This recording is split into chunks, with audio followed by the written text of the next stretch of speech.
All right, I'm back, and this is my second episode of Walk, Talk, and Stretch. And maybe I could continue to talk to you guys more and more about me, or more about some of my ideas, or some of the things I'm working on. And I was actually surprised that I posted the first episode, so to speak. Uh, I felt like it was pretty good for my first try, just speaking what's on my mind and telling you guys a little bit more and more about myself. Surprisingly, I got like 40 views on it, 6 likes as of right now, and I just posted it yesterday. I'm not sure if anybody actually just watched it. Maybe it was probably just some friends and family who was like, let me just like this kid's video. Like, let me like Lou's video, give him some emotional support. He's trying something. Maybe it's probably my brother, or, you know, I know my girlfriend was one of the people that liked it.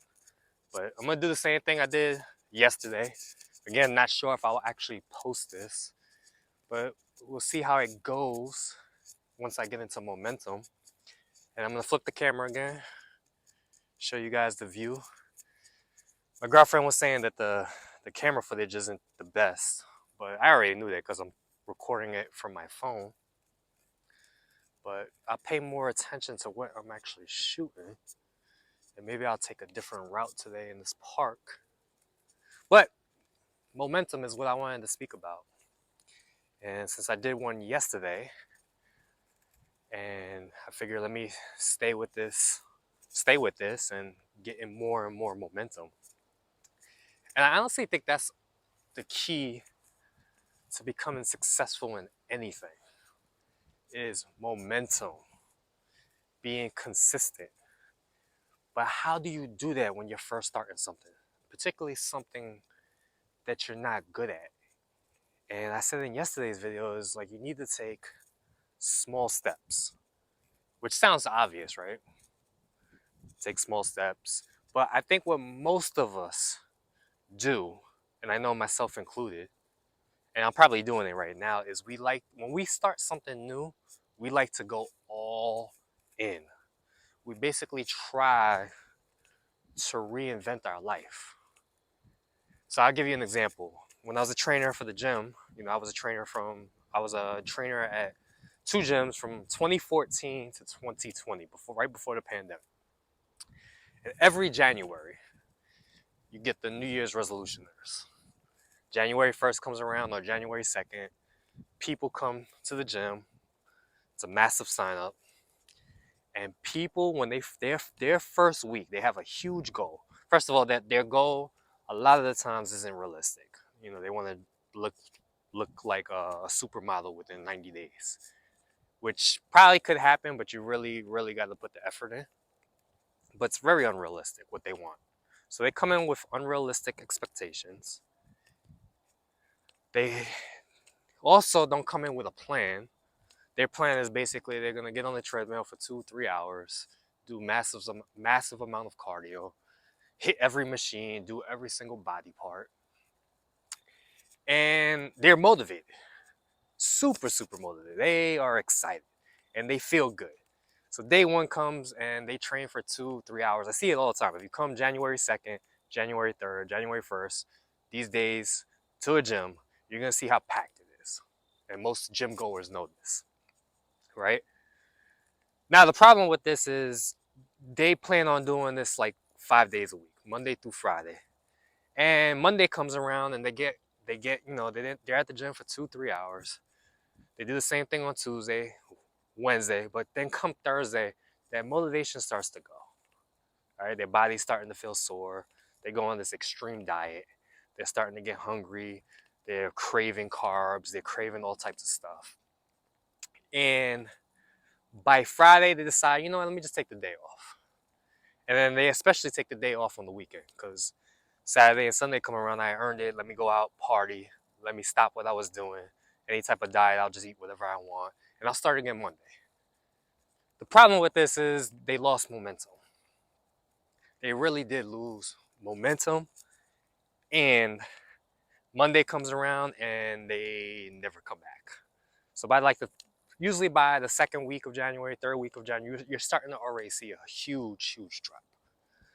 Now, why doesn't this work when starting something new? Is because the reason is because our brains are made for survival.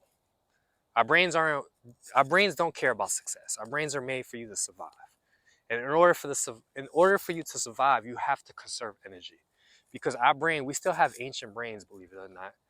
Our brains really still believe we live in ancient times where food is very, very scarce, meaning it doesn't know that we have a refrigerator packed full of food. So it will do everything to conserve energy and keep you doing things familiar. So to change up your routine and start going to the gym 2-3 hours, that's very, very scary for the brain. All right, the brain's like, what are we doing? I'm not used to this, especially if it's used to just going home right after work and looking at Netflix or something. That's what it's used to. It's gonna pull you in that direction. It's just gonna pull you. It's familiar with that. So trying to change up your routine and do, even if it's just an hour of working out, 5 days a week. You know, an hour doesn't sound like much, but to your brain, if you haven't worked out in a really, really long time, which most New Year's resolutioners haven't, it's your brain's gonna do everything to mess with you.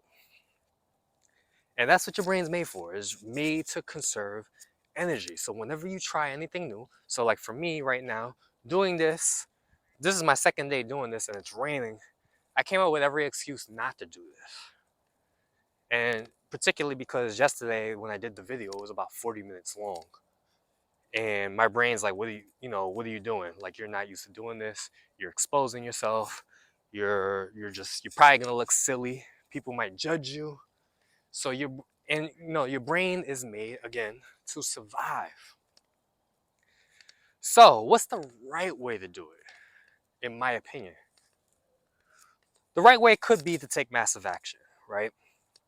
Now, if you want to get to your goal fast, you have to hire a coach.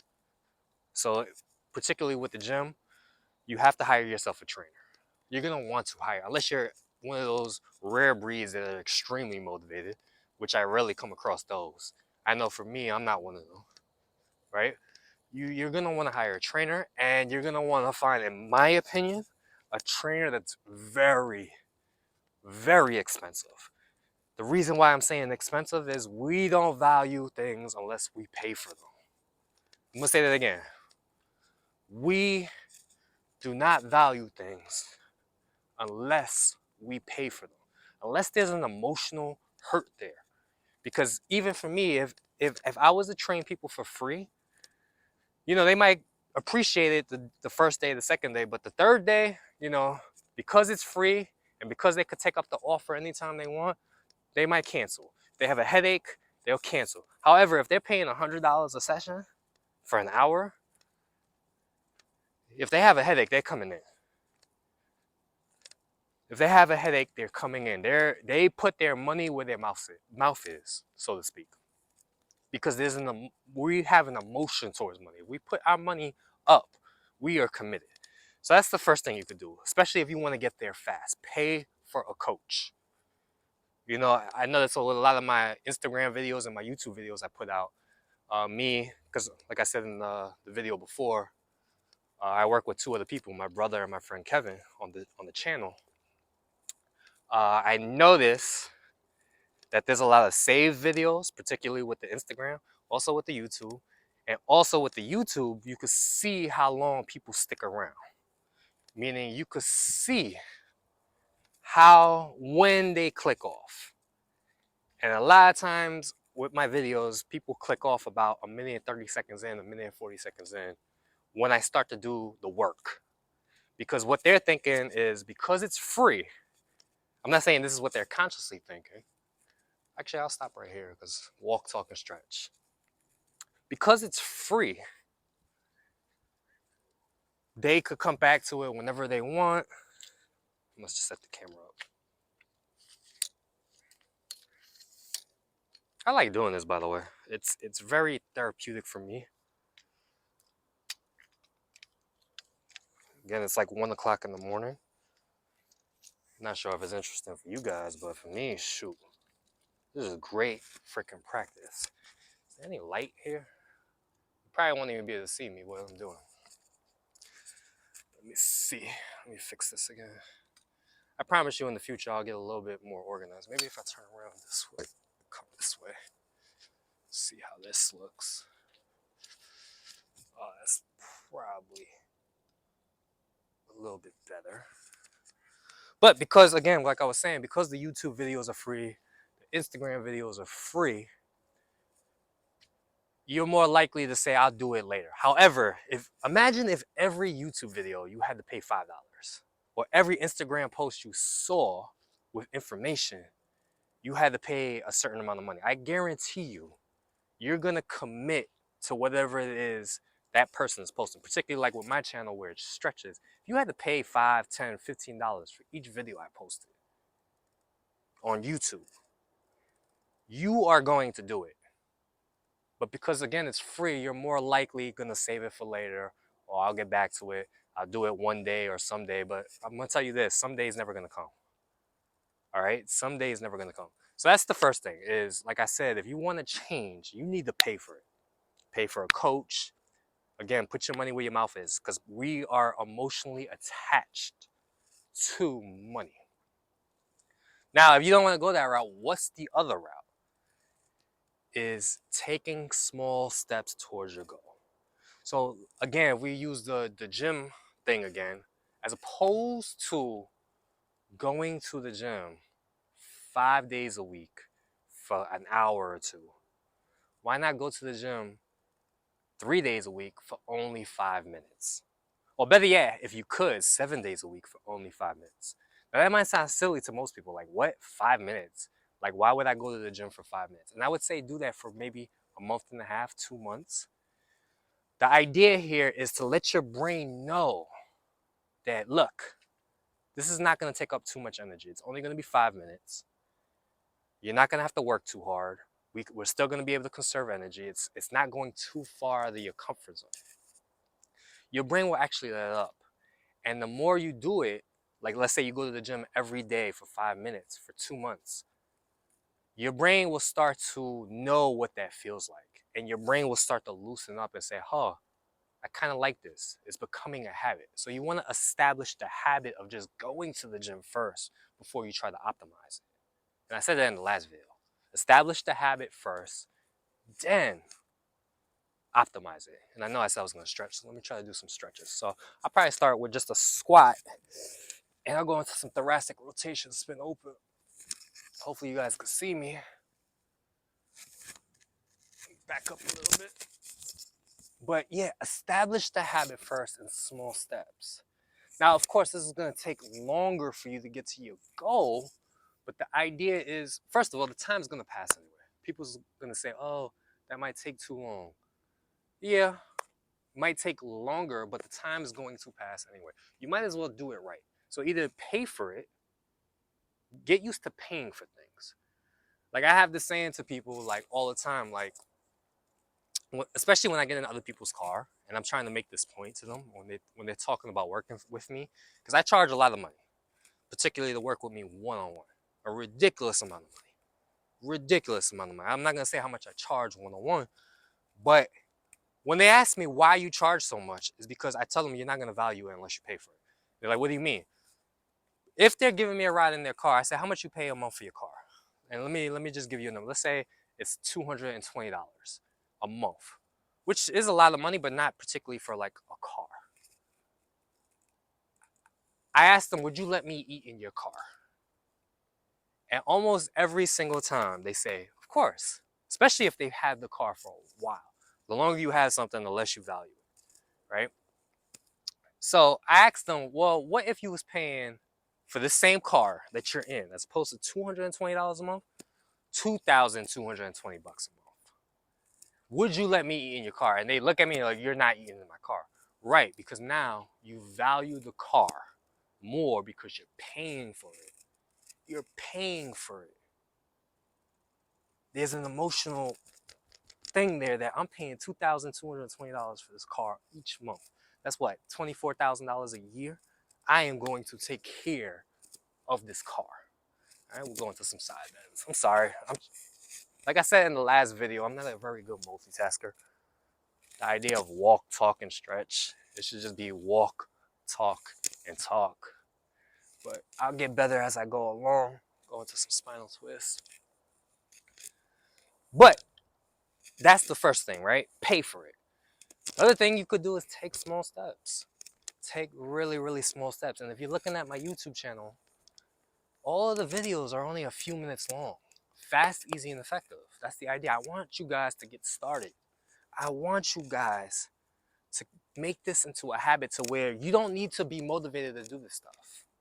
You don't have to be motivated. Your brain just says this is a habit. You don't have to be motivated every day. I'm sure most of you guys don't feel motivated to brush your teeth, take a shower. It's just something you do on autopilot. It's just something you've become made into a habit.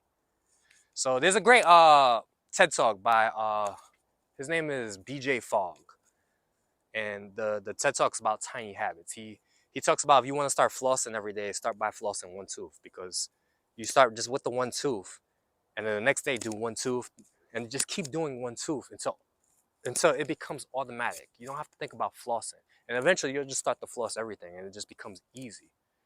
All right.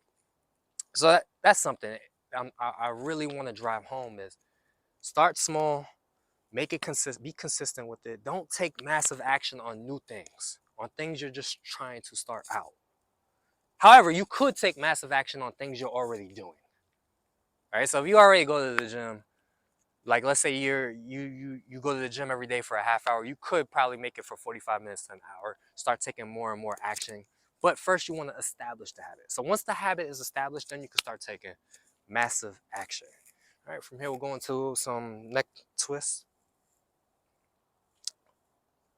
Now for me, I don't know, this is my second day doing a podcast like this. I don't know if it's a podcast, but am I taking massive action right now? Yes and no, I think, because to be honest with you, I'd probably be going for this walk even if I wasn't recording, because I love doing late night walks. For me, it's just great, a great way to deload, clear my mind. And like I said, usually for me, ideas start to come as I do this, like a lot of ideas. And if what happens though is, like I said on the last episode, if I get an idea, I tend to forget it if I don't act on it right away, or at least write it down. Okay? Well, maybe we'll keep walking. Sorry if I'm not stretching too much, but I think this is more for me than anybody who's watching this, because this is great therapy for me. But let me see if I can find. But this is the bridge. I didn't show you guys this yesterday. I noticed the video too isn't too great, but it's for me, right? It's good practice. Take these little small steps. But I think that's the key, man, to success in anything. I can't fix this camera, man.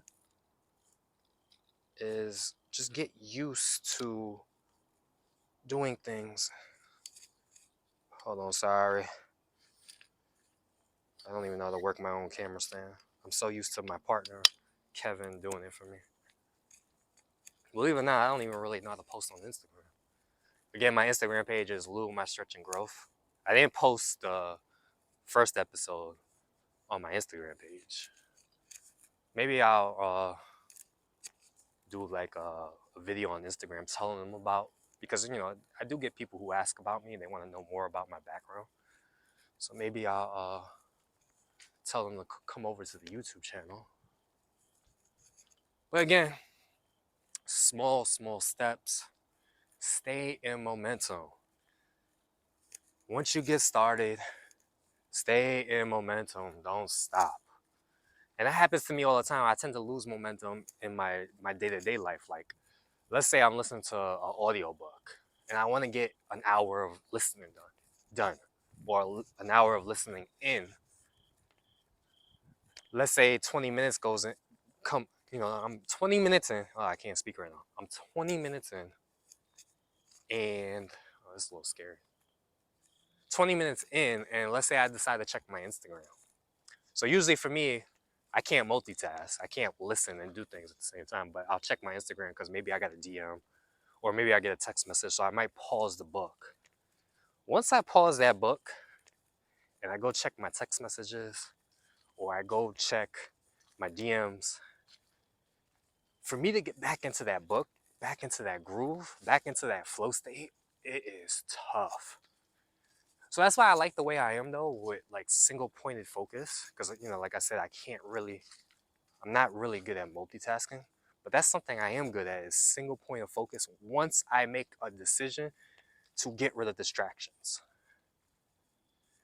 So I think one of the things I'm gonna start doing is deleting my Instagram app. And anytime I want to check it, I have to download it again. Because Instagram has really been distracting me. Also, the YouTube has been distracting me from getting work done. All right, which way should I go? But that's another way too to get rid of a habit, is to make it almost impossible to do. Like they say, let's say you're trying to lose weight. It's a whole lot easier to lose weight if you don't have junk food in your house. There's no lighting here. Let me go this way.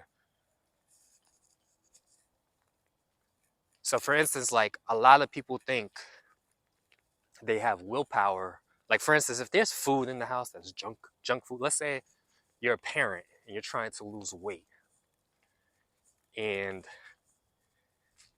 let's say you're a mother, and you decide to buy some of the junk food for your kids, and you say to yourself, oh, I'm only gonna let my kids eat it, my husband.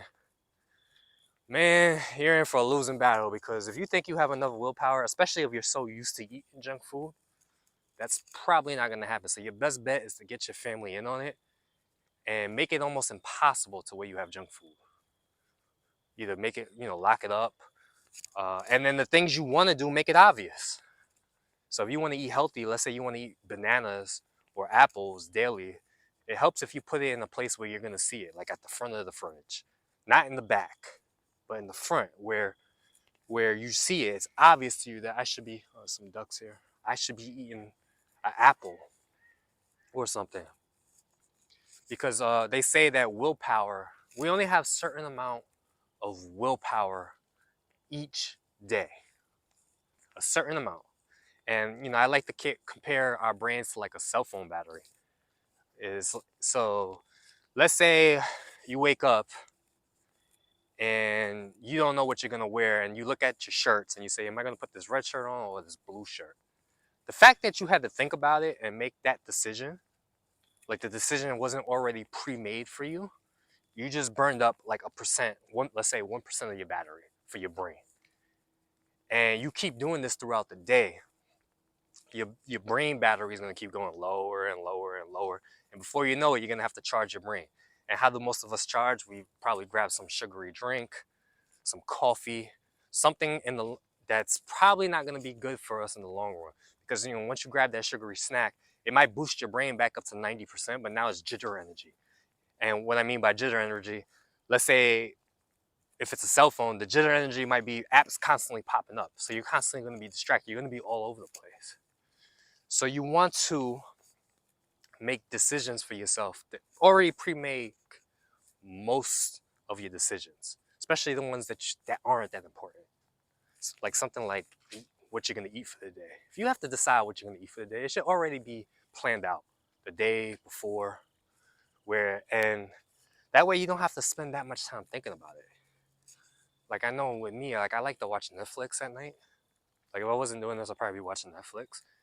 And because there's so many freaking choices on Netflix, man, it'll take me 40 minutes to get into a show or something. And by that time, my brain is so burnt out. And sometimes I'll just give up. I'm like, oh, I don't want to watch anything.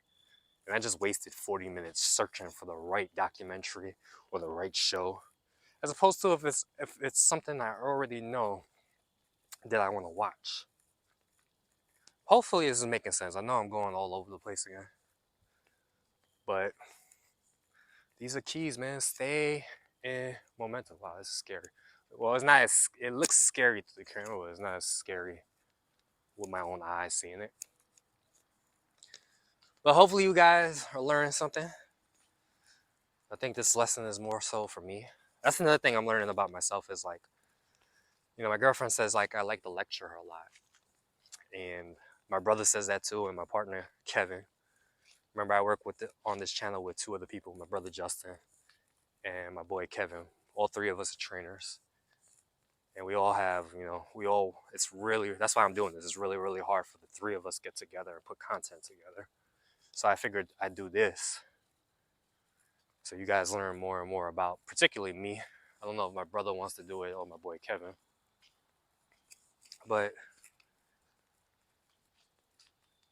I don't even know what I was saying. Believe it or not, I'm actually nervous too whenever I do this. I'm starting to feel better though. I'm getting more and more comfortable doing it. But oh, well, like I was saying, what was I saying? I was saying that a lot of times, like I lecture people, particularly clients, my girlfriend, and a lot of times I realize like the lecture is more so for me. Is like, and it's the same thing too. I notice when I complain about somebody. Let's say I complain about somebody, and I say something like, "Oh, like whatever irritates me," and I start to complain about it, like particularly in other people. I realize like 99 times out of 100, I'm just complaining about myself. Like for instance, I'll give you an example. Like let's say, you know, I tell my girlfriend she's on her phone way too long. And this is something that probably might actually really, really bother me, right? And we're like arguing about it. I'm like, this is why things don't get done, da da da, right? So I go on this little rant about why you should delete your Instagram app and this and delete your YouTube for a little bit and slow that down. And then the next day or even hours later, I'll be on Instagram Reels for 45 minutes. So I was like, I was just saying something to her about not being on Instagram so much. And here I am being a hypocrite. And I just wasted 45 minutes. And the same thing with like what I was just saying earlier with the decisions. Like, I always say things to people, like, particularly like with my girlfriend, like, oh, you take too long to make a decision. But then again, I'll do the exact same thing. And I'll lecture her on why it's important to just make fast decisions. But then again, like I said, I'll be doing the same thing. So I don't know if this resonates with you guys. Like people you complain about, like I live in New York, and New York is a very liberal area. And for the most part, most of my clients, most of them politically, do not like Trump. But the ones that hated Trump, like the ones that hated Trump, reminded me the most of Trump. Like the ones that were like, I want to kill him, I want to beat him up, this and that. I was like, oh, you. In my head, I would never say this to them out loud too, because they would probably freaking kill me. But like the amount of anger they would have towards this man, it was like, wow, like you remind me of him in some way, or remind me of what you're complaining about him. Well, I could go back this way. So I don't know. Now I'll go this way. I don't know if this resonates with you. Like, do you find that you complain about people and it's actually maybe you're complaining about yourself, or if you're teaching somebody, you're actually teaching yourself? Because I know this is what I'm doing right now. Is everything I'm saying is just a reminder for myself of what I should be doing. And it's great too because I don't know if you guys know this, but I teach a lot of mobility. I'm not the most mobile person. So what's great about the channel is a lot of the routines I created for other people, of course. Created particularly for like clients, they might need something. I can send them a YouTube video of me doing it. But a lot of it's for me. Like I have this, we're working on right now editing this self-confidence video on a mobility routine to help you increase your self-confidence in less than 2 minutes. And it's based off science too. It's a TED Talk by Amy Cuddy, who she says how the way we hold our bodies actually affect the way we think. Meaning if we take up a lot of space, we feel like we're more powerful versus somebody who's closed in. You could clearly see it. It'll actually affect their mind. It'll actually, increase their cortisol levels, which is their stress levels, if they hold their body in a tight position. So for me, doing the mobility and opening up my body and taking up more space and being comfortable with my body actually gives me more confidence. But she basically says you can hold a certain pose for 2 minutes, like, your hands on your hips, shoulders back, head held high, like Wonder Woman holds the pose. for 2 minutes, or raise your hands over your head like you're a champion, like you just won a championship belt or a gold medal for 2 minutes. And testosterone, which will actually increase by like 20%, and cortisol levels will actually drop, which is our stress levels. So I made that, and it was a mobility routine where I'm using a doorway. It should be coming out within the next few days. My boy Kevin's editing it. But I made that particularly for me to remind myself, like, when I